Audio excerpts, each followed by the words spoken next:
many young people that are starting out, they always think they have the gift of time to say, I'm still 20, I'll see that when I'm 40.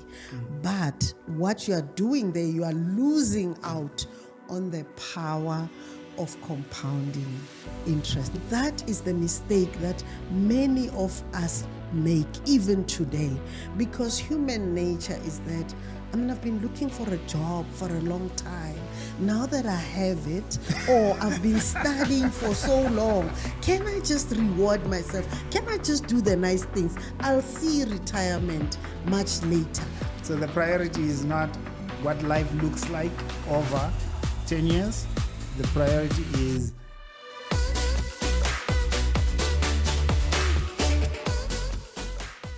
welcome to another episode of Mindset Profits. I am back with Mam Wendy. How are you, Ma? I'm good. It's good to be back. Another darling and favorite of the channel. The last time we were having a chat, we were having a conversation about life resetting after 40. We saw all your comments. We saw all the concerns that were coming with people saying, I'm in my 40s and I have nothing to my name. I'm in my late 40s, I'm in my 50s, and I'm worried because what I feel is I've lost so much time. The feeling was, I don't have time to recover. So Mam Wendy is back to answer those questions and give us the nuggets on how we get back on our feet, we get back with a plan, and how we get things back in shape. So Mam Wendy, how was the last episode for you?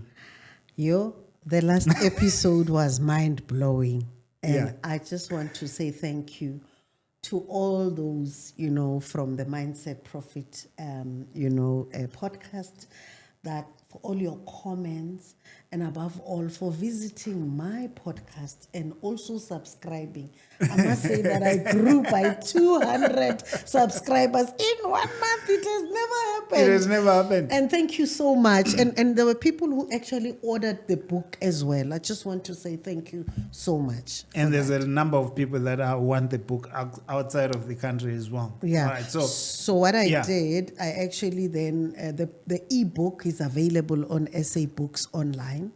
And it was because of your viewers that I ended up putting it there. So those that are outside of the country, they can access it there on SA Books online. Perfect. We'll put the link in the description of the video. We'll put the link to her channel as well in the description of the video. The last time she got 200 subscribers, so let's double it. Let's 10x it. That would be cool. 10x, yeah. Let's 10x it. 10x it. Go for 2,000, Yeah. And make sure Ma's channel is growing as well, so she can get to do a whole lot more of this. Back to the episode. Yeah. One of the things I was thinking about is I look at my life as well. When I got to my late 30s, getting into the 40s, when you look at your life and you start to see that I'm behind in life. I'm behind on where I thought I would be by this time. And in reflecting on how I got out, one of the things I realize is a lot of people don't, you drift from your 20s without realizing it. And you don't lose the time, you lose the intention along the way.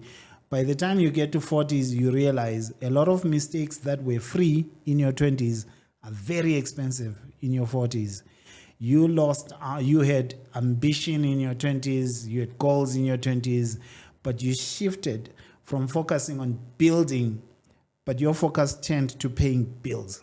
And that's a big shift in mindset. And that can keep you trapped for so long and you don't realize what's going on. So when I was talking to Ma, she mentioned a couple of things. One of them is cognitive biases, blind spots in how we think that keep us trapped or that got us to where we are, right? So we're going to start there and then we'll get to the practical nuggets for someone who really wants to hit that reset button. So Ma, blind spots, cognitive biases. Your favorite statement last time was money is behavioral. Yeah. Let's start there. Maybe let me go and link it to practical things. Those who have my book and who've read my book will know that I made the first cognitive mistake or bias on the first day that I started work as I was signing my contract. Because when they asked me how much I wanted to contribute towards retirement, I chose the minimum. The reason I chose the minimum is because as human beings, our behavior is that we want instant gratification. Ooh. We want the things that are going to make us happy now. So in retirement, I'm 20. Why must I think about when I'm 60? Why must I be thinking about money that I should be putting away? I'll see 60 when I'm 40, right? That was the first mistake that I made, in that I was thinking about those shoes that I wanted to buy. Like I said to you, I even say in the book that, as soon as they told me what my income was, I started doing my mental accounting to say, oh, if this is my income, so much will go towards my shoes, so much will go towards groceries and whatever. And the good life. Investments and savings were not even featured in that conversation. So all I was doing is to they also call it in behavioral science, present bias, meaning that you always make sure that you prioritize the now and then over the future. Yes. And that is the mistake that many of us make even today, because human nature is that, I've been looking for a job for a long time. Now that I have it, or I've been studying for so long, can I just reward myself? Can I just do the nice things? I'll see retirement much later, investing for that. And this is where we also think we have the gift of time. And many young people that are starting out, they always think they have the gift of time to say, I'm still 20, I'll see that when I'm 40.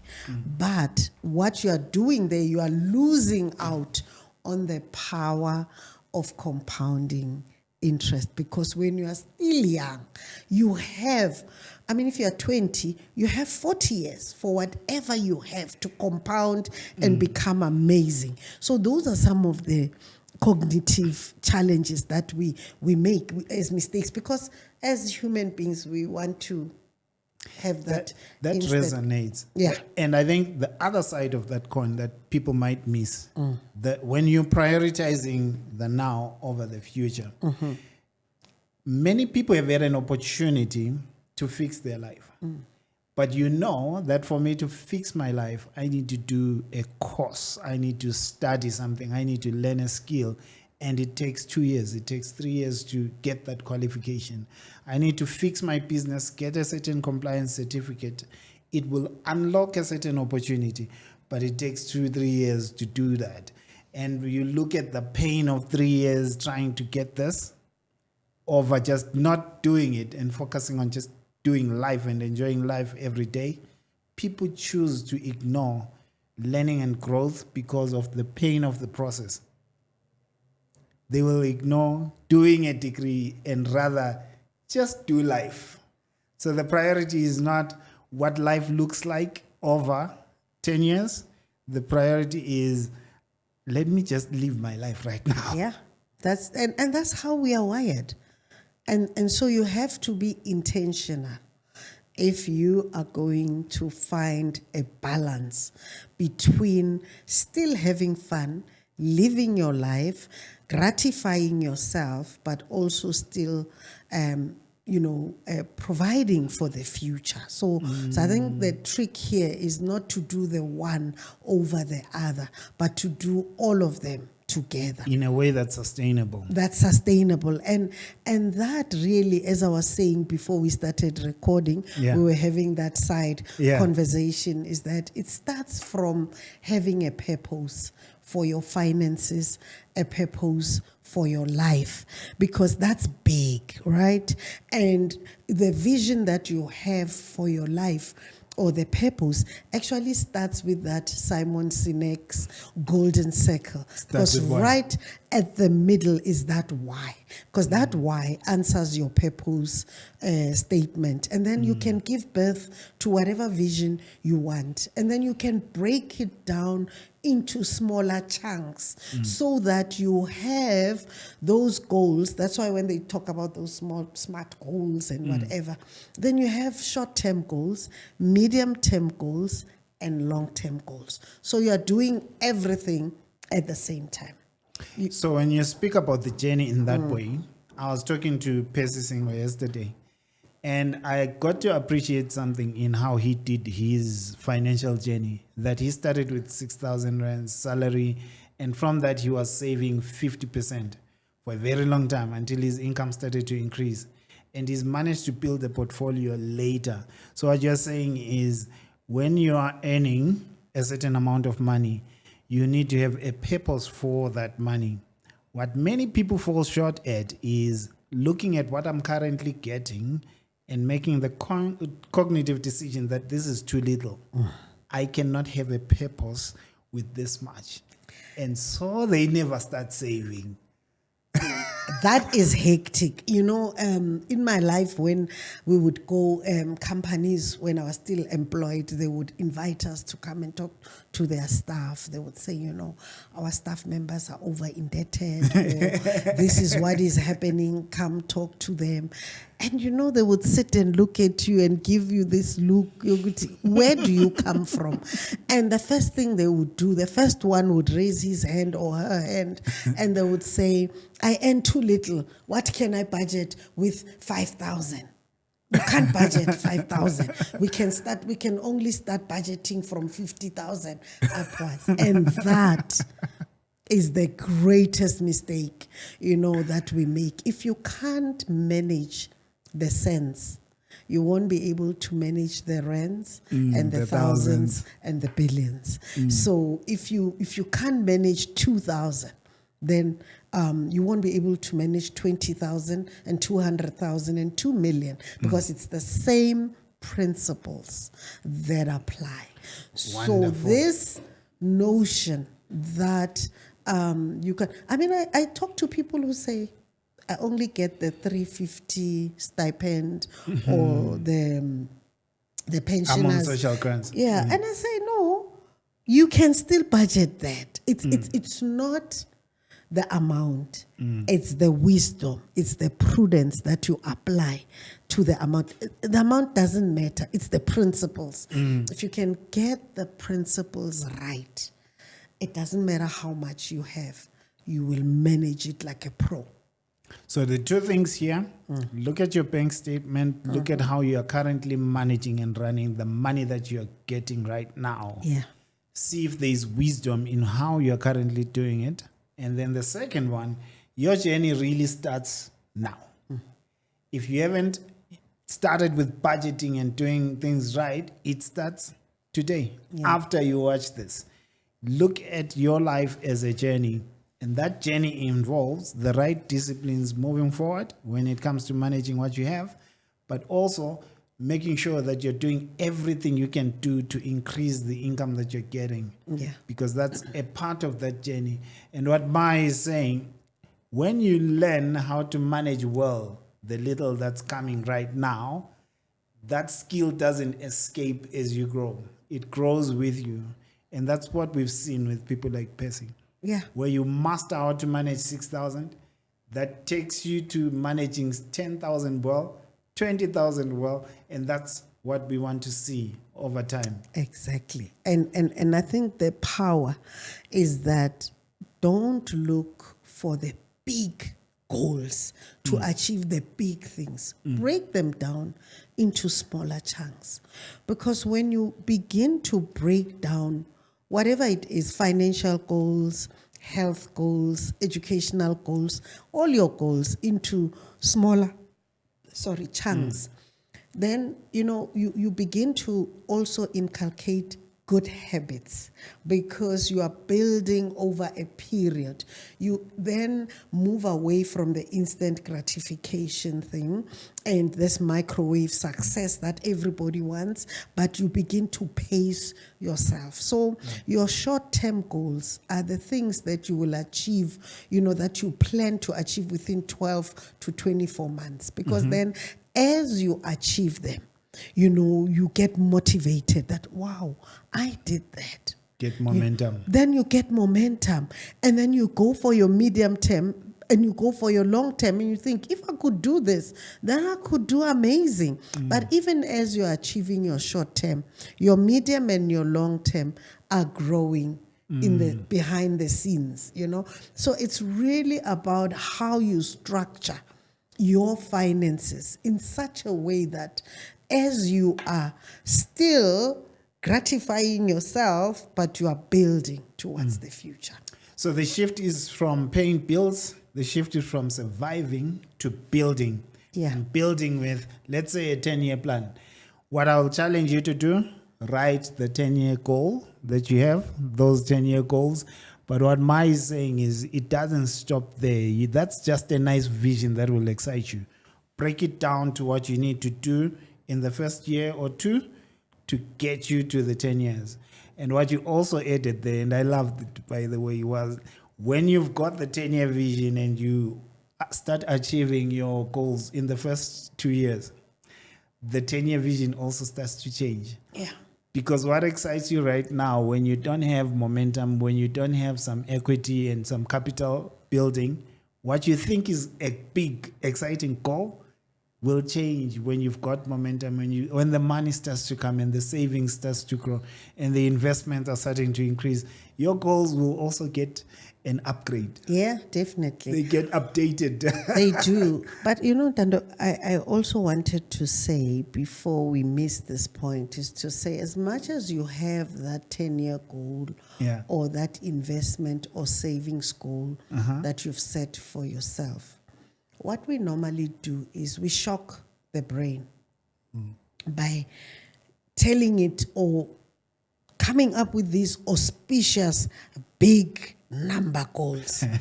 For example, you say, I want to save 12,000 Rand for the year 2026. That's big. The brain is thinking, okay, 12,000. And then there's also other voices that say, where are you going to get it from? You hardly have 12,000 when. But if you break it down further and say, okay, what does that mean? It means I'm going to save 1,000 Rand a month for the next 12 months. Oh, it gets a little bit better. Oh, okay, it's 1,000 Rand. And then you go and say, okay, then where am I going to invest this 1,000 Rand per month? And you then say, okay, I've got short-term goals, I've got medium-term goals, I've got long-term goals. So I'm going to take 250. The first 250 will go into my short-term, the second 250 into my medium-term, the 500 into my long-term. Oh, so now you've broken it even further from 12 to 1 to 250, 250 to 500. Then you think, okay, if I'm putting 250 into my short-term goals, what are the investments or savings products that, work for that period? Work for the short-term goals. So you put that money into something that you can access over 24 months or maybe overnight, or, there are those products. And then the medium term, you probably are working at 36 to 50 months. So what do you start doing? You start putting your money in investments that the money gets locked in, a fixed deposit of 5 years, whatever, or 5 years. Your medium term. So your medium term, you're locking them in. Your long term goals, you start investing in things like a retirement annuity that you can't access even if you want to, even if you have a crisis. But what you have done, you started from 12, you went to 1,000, you broke it down, you even link investments to that. That helps you then to become very committed to what you're doing, because you know that I do have money that I've put away for emergencies. I have money that I've put away for my medium to long-term goals. I have money that I've put away for my long-term goals. That way, every time you have money, then it splits like that into 3, and then you see your goals growing. Your favorite daughter creator said something like that to Uzwanda. Yeah, Uzwanda. Yeah. About when you are starting your savings journey, whether you like it or not, a lot of those savings are for your emergency fund, and a lot of people don't have an emergency fund. And what trips you and what kills the momentum is when you don't have an emergency fund, you begin the savings and investment journey and fix my life journey, and then an emergency comes when you've got those savings there or that investment, and then you go for the investments. People end up quitting because at the time that they tried to start, something happened. They had to go for that money, and they decided this doesn't work. And that's why the money that you're putting in for short term, you will put it in investments that you can tap into in the event you have an emergency. But the other money, be intentional. This money, I'm putting it in products where it is impossible for me to access and the money. And this also, Dando, goes with also knowing yourself, understanding yourself, knowing who you are when it comes to money, knowing your money personality, because that also plays a huge role in whether you will succeed in your savings and investment journey. That also plays a huge role. Yeah. All right, so Ma, I know you have it in your book, the Knowing Yourself, Your Money Archetype. Yeah. Let's try and explain it in the context of, if you're trying to fix your life, understand who you are financially. Can you give examples of what people are in terms of the archetypes? Okay, so really what these money archetypes tell us, they tell us about the relationship that we have with money, which is shaped from the time that we are young.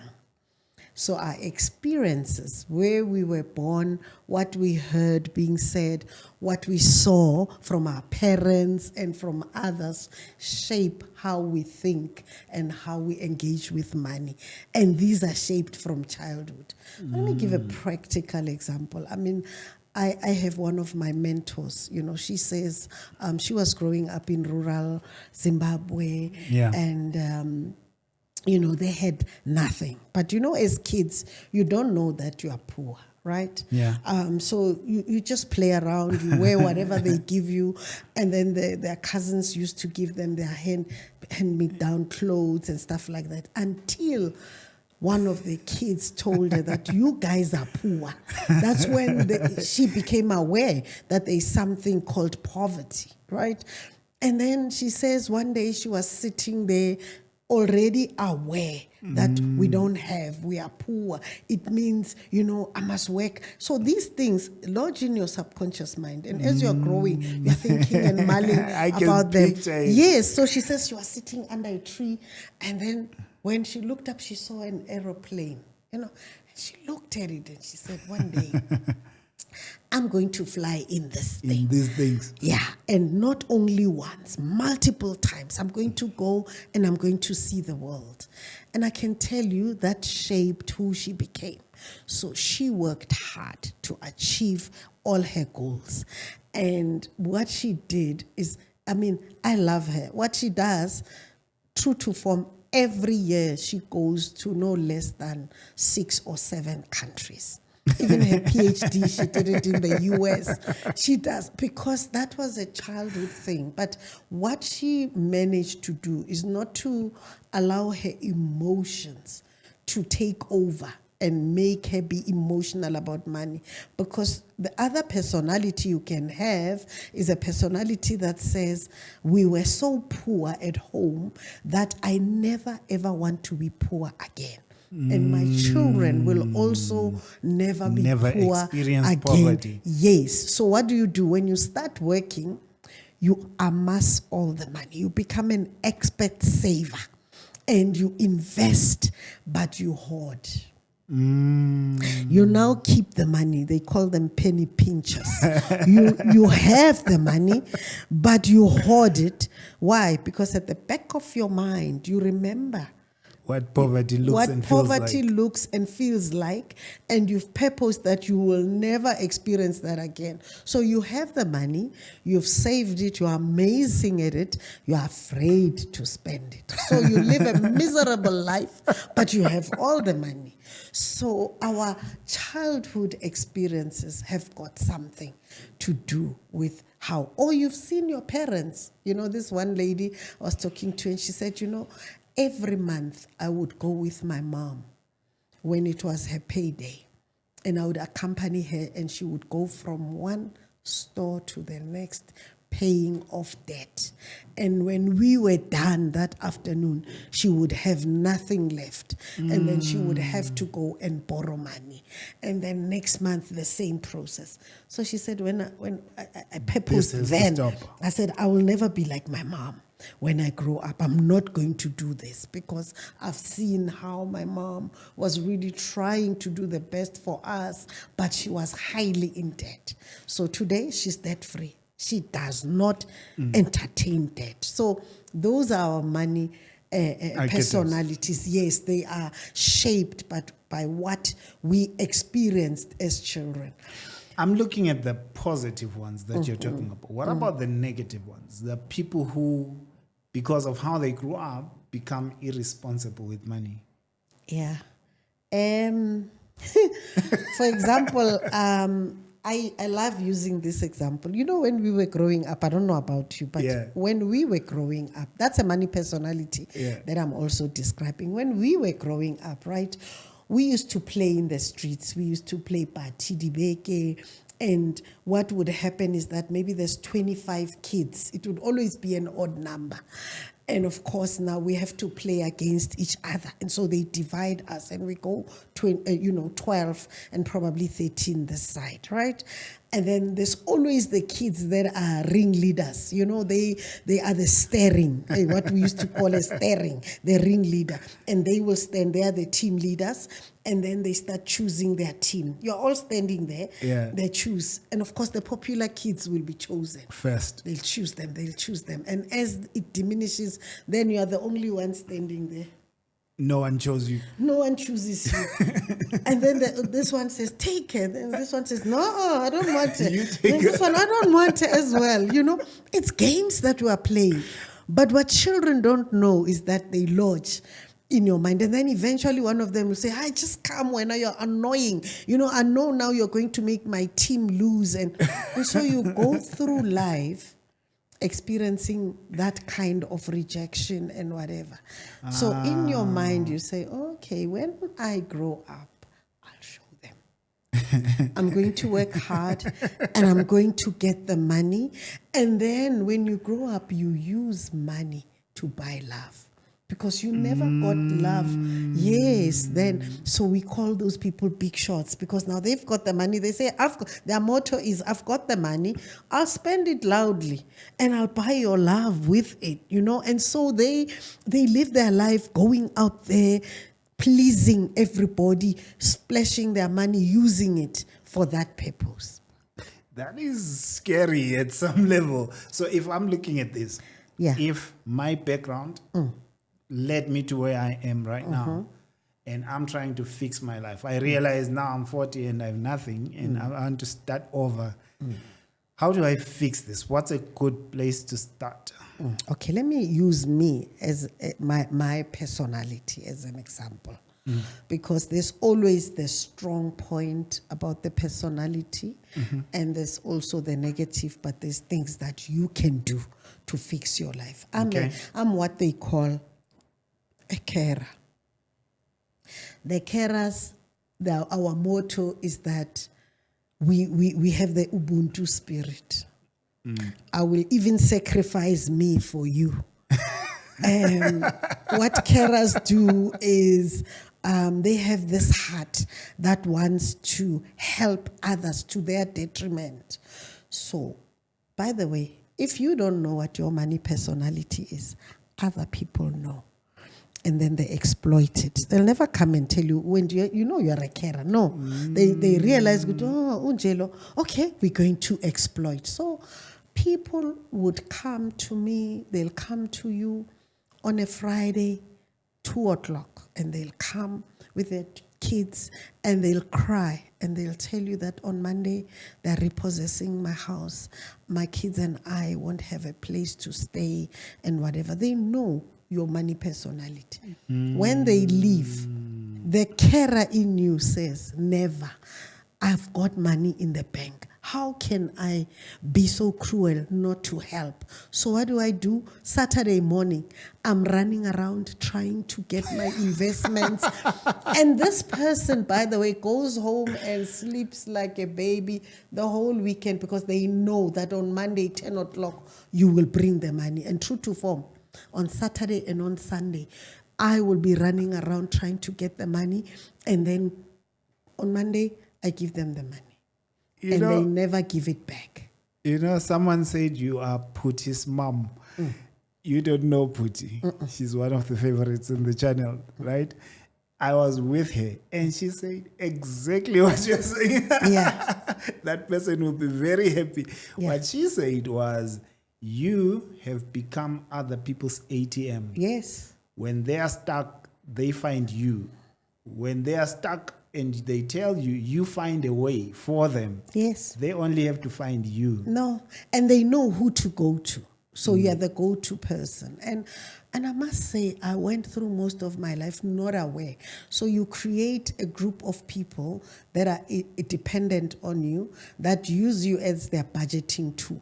Because what they do is they know your payday. They know you get paid on the 20th. So all they have to do is to overspend, and then on the 20th payday, they call you. You are the backup plan. And they say, yeah, you're my backup plan. But they don't say it that way. They say, oh, I've run out of money. I'm getting paid in 6 days' time. Can you just give me this? I'll give it back. And most times, carers don't know how to ask for their money back.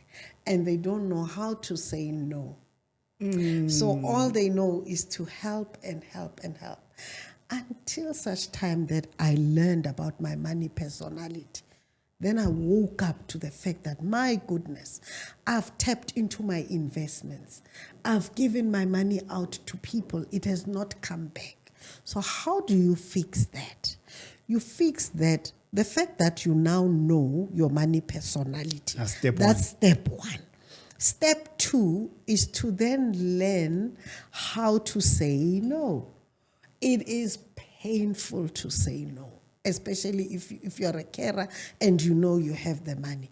But what you learn is also to prioritize yourself. Remember, I said that you break down your goals. So with me, I started putting my money into investments that I can access easily, so that even when people come and want this money and they've got this story and they're crying and weeping, I can't access the money. So that's what I created a system that protects me.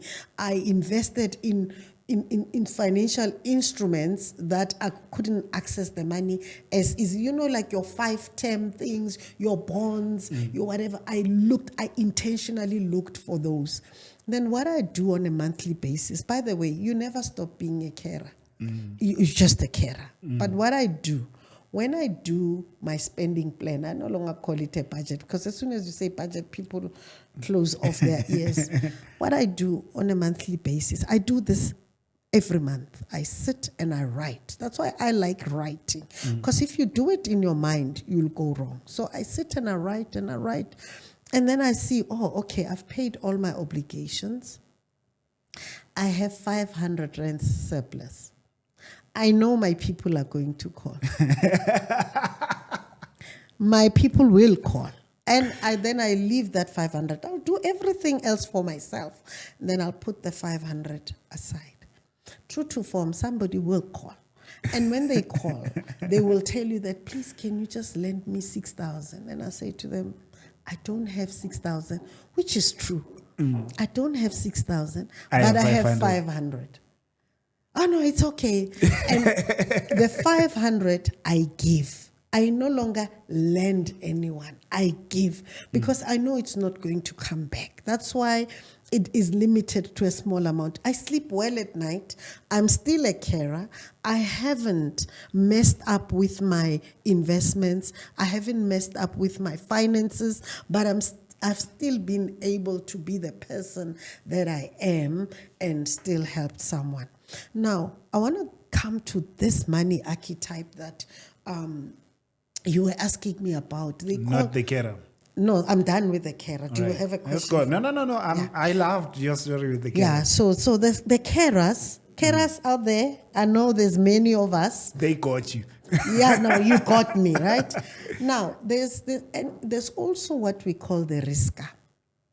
These people, they're just wired like that. They live on, they like risk.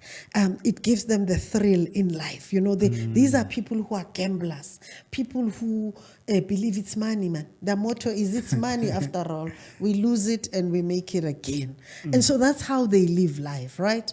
So they're very good at creating money. However, they gamble it because they want more. So they've got this greed thing. It's there, you know, because they want to maximize. It needs to grow fast. It needs to grow fast. But they're also willing to lose it all because they know they can make it again all. So if you're married to someone like that, and you're a penny pincher, remember I said penny pinchers are hoarders. They will hoard the money. Keep money. So you are married, you are a penny pincher. You count all your cents, and your partner is a risker. Riskers, when they get paid on Friday, if payday is Friday, they disappear. They haven't gone out to groove. No, they're at the casino or at some place where they take their salary. There's a possibility of spinning this they're money. They're saying, my salary is 100,000. I can turn this into 400. That's how their mind thinks. So they go, they sit there, and they sit at all those machines, and they don't move. And they play until everything is gone. Or from betting with 100,000, they get 40,000. Their mind tells them they've won. So they'll come home and say, honey, I'm back, but I won 40,000. But actually, you lost 60,000. And these, Ntando, are some of the things that cause partners, husbands and wives, parents and children to fight. Many of the marriages that break, it's because we don't know each other's personality. So this is so critical that I need to know my spouse's personality so that the one who's got a greater personality that is able to handle the money must handle the finances. Gone are the days that the man brings the bacon, the man. No, if the man is a risker, you can't be having the man managing. So they won't pay the bond, they won't pay the cars, they won't pay school fees because naturally, that's just who they are. There's something that made them to have that mindset. I love it, Ma. So I would say to couples, if you're planning to get married, instead of going to restaurants, feeding each other strawberries and funny things, rather sit and talk about your money personality. Where do you come from? What is your context? Where did you grow up? And this will help even those that have got, family responsibilities where you are responsible for your siblings, what people call black tax, which I don't like. But if it's the two of you, you know my context, I know your context, we're able to plan accordingly to say, okay, now that we will be together, whether we're going to stay cohabit or whether we're going to get married, whatever you decide. But you start from a base of knowing each other. So even when you set your goals, when you invest for your future, when you do this, you accommodate everything. So these money personalities, they actually make or break us. And they actually, like I say, you either will make it or you won't make it. So what you're saying, if I were to summarize what you're saying, and I think it's such a beautiful lesson. Sometimes people don't realize that you're where you are, having to start over late in life, not because you didn't have good intentions, not because you didn't have the income that could have grown and built you an asset base to keep you comfortable. Those intentions versus your money personality did not cooperate. Yes. So you have a personality that's fighting your dreams, that's fighting your goals, that's fighting your intentions. Yes. And you need to go back to who you are when money shows up. And you can put things in place. So, I mean, I think what I don't want is for someone that knows that, oh, I'm a penny pincher, or I'm a this, or I'm a that, and to feel it's all hopeless. No, you can put things in place that help you to still achieve your goals, but still be that person that you are.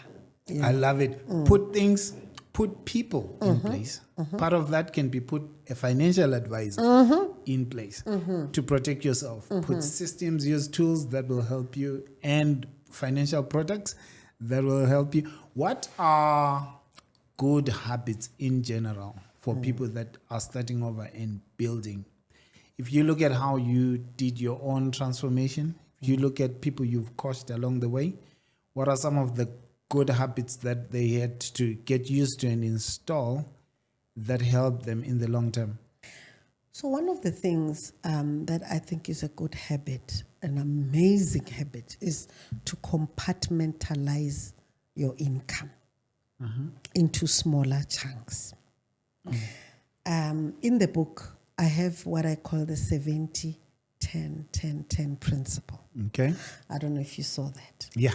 But the principle is such that your income is 100%. So you break it into 4. 10, 10, 10, 70, which is 100. Yeah. The first 10% is what you give. If you're somebody that tithes, you use the 10% for tithe. Or if you're not a person of faith and you don't believe in that, just give then you give it away for donations or whatever. There are so many people out there that are in need. Or that first 10% is what you use now to help your siblings, your family, whoever. Takes away even the black tax notion, because now you compartmentalize it. How does that help? It helps you because now you are setting boundaries. Yeah.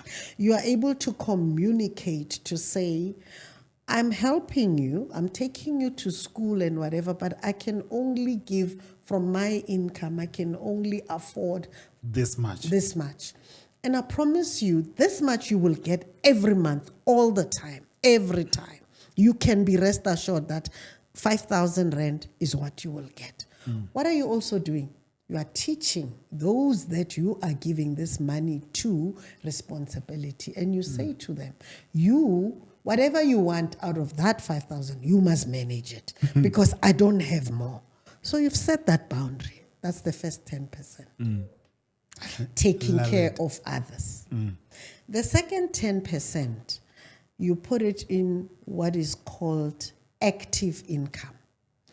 So in active income, you are actively involved in managing that 10%, whatever amount it is. If you want to study and further yourself, you use the 10%. If you want to start a small business, a side hustle, you use that 10%. From that 10%, you can even start, savings, maybe putting money into your emergency fund. So that 10%, you actively decide what you want to do with it. It's in a compartment. So this 10% is either for my small business, for my studies, for my investment, short-term, and whatever. So your short-term investments come into this active income. Okay. The third 10%, you put into what we call passive income. Now, this is where now you are investing long-term. You are investing in financial instruments you don't know, you don't understand, but you depend on the expert to do it for you. These houses that are there, I won't mention their names because they're not paying me to advertise them. But what you're saying is that this 10% intentionally will go into things like unit trust, bonds, maybe towards property purchase, towards my long-term goal, retirement annuities. So you've boxed that. You know that this amount goes to that, right? And then you live off the 70%. So once every time you have money, that's what you do. You live off 70%, 10, 10, 10, 70. You can even change the numbers around depending on what your situation is. So you could probably, if your obligations to family and whatever is more, you could have the first, this one being maybe 15% or 20%, this being 5, this being 7, and then, so you can play around. But what's powerful is that once you contextualize, even in behavioral science, they talk about it. Once you put it in those boxes, you can never go wrong. I can tell you, every time I get money, whatever money it is, it's so ingrained in me that I split it into 10, 10, 10, 70. What it helps as well is you don't have any of the sections ignored. Because what life does is life pressure forces you to focus on one or two of them, and then you don't realize that 10 years has gone by and you ignored passive income, you ignored active income. All you were doing was surviving and paying bills and family responsibility, for example. You focus all your income to that for 10 years, for 20 years. You look back when you're 45, when you're 50 and realize, geez, where's the time gone? Where's the money gone? Not if, and also I've lost out on so much because the eighth wonder of the world is compound interest. When we were growing up, right, at school, I always want to beat up my teachers because they were teaching us about the locust. That the locust has got compound eyes. Instead of teaching us about compound interest, they should have taught us. But if you start investing now, at a young age, by the time you reach 30, 40, you're a millionaire. Yeah. Yes. So the power of compounding interest works the younger that you are. In your 40s, yes, it's a good to know. You can still do it, but you will never be able to achieve as much as if you had started in your 20s. Yeah. So one thing you added was that personal circumstances are different. That's why people need financial advisors. But also, what I like is there is where you start. You're doing 70% of your income finances your living standards. What I love about this, Janima, is that's where you're starting. If you are growing, your income is growing, you'll realize that after 2-3 years, you only need 50% to finance your living expenses. After 5-10 years, you only need 20%, because what has changed significantly over the 10-year period is how much you earn. Because you're working on your active income skills, on your passive income skills, the income was increasing over time. And then when you see the money growing, do you know how excited you get? Because you are thinking, my goodness, it's February now, today. It's the 12th. I want to say to the viewers, if you were to implement this at the end of February now, next year, the 12th of February, you will not be where you started. Never. And I'm challenging everyone who has take on the challenge. Tell us. Yes. 2027, next year. I'll be back next year, 2027, in February. To say, and let's have let's people. hear. Yes. And let them try it. I promise you it works wonders. And the other important thing that I want to say, Ntando, is that people think when you start your savings and investment journey, it must be with huge amounts. You can start with 50 Rand. You can start with 100 Rand. Wherever you are financially, you can start. It's not about having 1,000 or whatever. No. If you start with 50 Rand or 100 Rand to this month of Feb, next year Feb, you'll definitely have 1,200 plus interest. You are not where you started. So I just want to say that and encourage those that are watching us that you can start with as little as what you have. And the more you see the money grow, the excitement. I mean, I just love looking at my statements. Okay, I'm not a penny That's a nice pincher. At least I don't hoard. I use the money. We know you fly. And my partner, my husband, I mean, I know his personality and I know mine. And we keep each other in check, And so there's that understanding, that's there. And that's why I'm saying this is so important that your So he knows every now and then money is a holiday. He knows that, this one is dangerous. All right. So, Ma, is there another habit that you can add on top of this? Sure. Do you want more? No, just one more. Oh, another habit, yes. Yeah. Besides the 70-10. Yeah. The second habit, besides what we've done, is that automate. Automate. If you automate, I love it. I always tell people that, when it's payday and I'm at church praying, at our church we lift our hands and we're praying. And it's payday.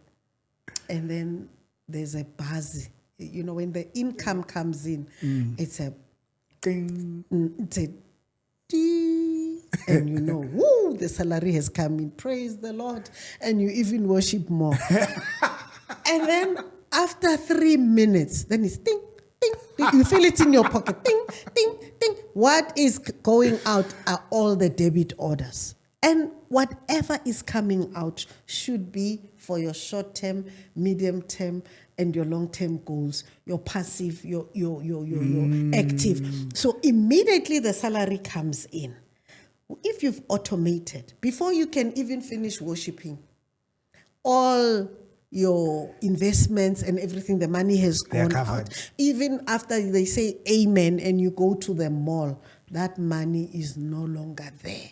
If you automate, it's the best thing that will help you. What it takes away is willpower from the equation. And what people struggle with is every time money is in your hands, making the decision, do I save, do I spend? As long as you have to make that decision, chances are 9 out of 10 times you make the wrong one. The wrong one, yes. Let the automation make the decision for you.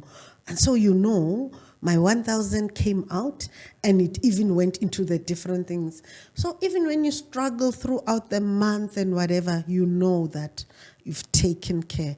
Even when your money personality takes over, whether you're a risker or a penny pincher. It's taking over with little. It's taking over with little. The main things have been done. Ma, thank you so much. This has been quite insightful. And we're talking about money. Money. What can people look forward to when it comes to your channel? Because I want people to follow you.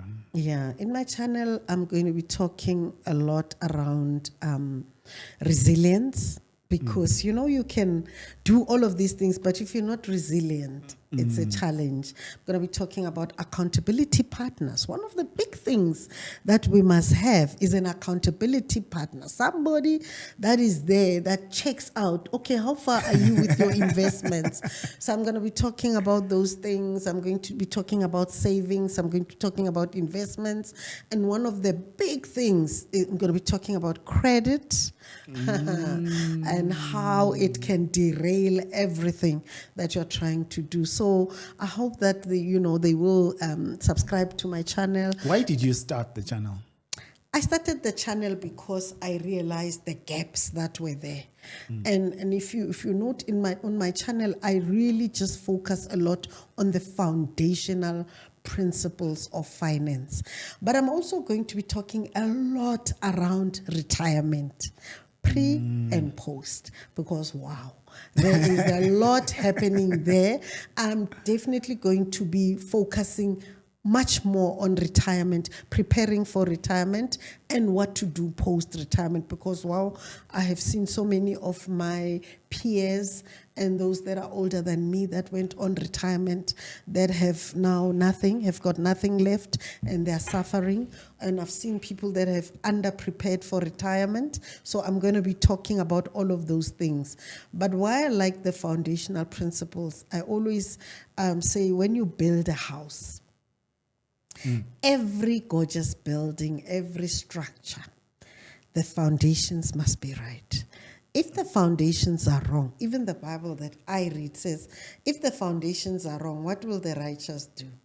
Because if you skimp on your foundations, the building that you are building, no matter how beautiful it is, when the storms of life come, not if, when, because the storms do come. Yeah. When they come, that building will crack or will collapse. And that's what happens with our financial journey. We skimp on the basics of credit management, the basics of investing early, the basics of budgeting. That budgeting thing, as much as people don't like it, it is a foundational principle. If you don't get it right, whatever you are building will collapse. So that's what I focus on. It's the simplest training tool for your brain when it comes to allocating money. Thank you so much, man. Thank you for coming back. Thank you. I hope I come back a third time. Yeah, I'm coming back next year, February. No. When you say third time, it sounds so limiting. There will be third, there will be fourth. Okay. You are welcome. Let us know what you want Ma to cover next time she comes, but do also check out her channel. The link will be in the description of this video. And also when she responds to your comment, she will respond with the channel as well. Definitely. I'm challenging you to do that. I will do that. I'll do that. Yeah, I will. I promise I will. Part of what we learn in this journey. But thank you for hearing this till this time. I really believe someone was going to listen, apply some of these principles, talk to a financial advisor, and over the next 10 years, what you can do and achieve will shock you. It's never too late because you know you lost intention. You just focused on paying the bills and surviving. That's a big shift you have to make in this year, in this season, that I am no longer going to survive the next 10 years. I will build with intention. I will start where I am with what I have. I wish you all the best. Thank you.